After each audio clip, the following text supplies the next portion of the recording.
भारत अमृत सर्वस्यं विष्णु भक्तात् विनिश्रुतं गीता गंगोदकंपित्या पुनर्जन्म न विद्यते। महाभारतेर अमृतमय रस केवल भाग्यवान भागवतीराई ग्रहण करते पारेन। भगवद गीता एकादश अध्याय सप्तम श्लोक विश्वरूप दर्शन योग।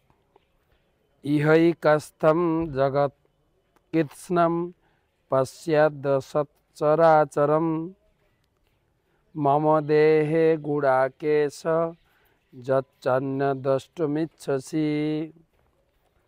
भगवान ने कहा, भगवान बोलছেন अनुवाद, हे गुडाकेश, आमार এই বিরাট দেহে একত্রে অবস্থিত সমগ্র স্থাবর জঙ্গমাত্মক বিশ্ব এবং অন্য কিছু যা দেখতে ইচ্ছা করো তা এক্ষণে দর্শন করো।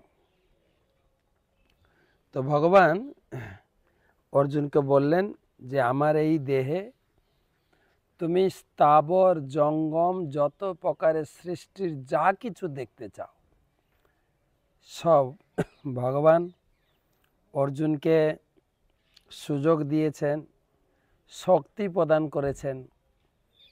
ভগবানের শক্তি ছাড়া আমরা এই জগতে কোনো কিছু জানতে পারি না, দেখতে পারি না। যেরকম আমরা চোখ থাকতেও অন্ধ, কেননা এই চোখের শক্তি তখনই কার্যকরী হয় যখন সূর্যের উদয় হয়। ভগবানের দুই শক্তি, এক হচ্ছে সূর্য, এক হচ্ছে চন্দ্র।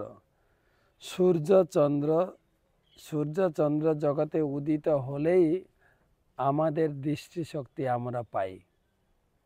তো সেই জন্য ভগবান অর্জুনকে তিনি শক্তি প্রদান করেছেন। যচ্চ অন্য দ্রষ্টুম ইচ্ছসি, তুমি যা দেখতে চাও, যা দেখতে চাও, তোমার যা ইচ্ছা দেখতে চাও তুমি আমার দেহেই সব কিছু দেখবে। কেননা এই জগতে যা কিছু প্রকাশিত হয়েছে ভগবানের শক্তি দ্বারা। সেই জন্য সমস্ত শক্তি ভগবানের শরীর থেকে এসছে, ভগবানের শরীরে সব কিছুর অবস্থান।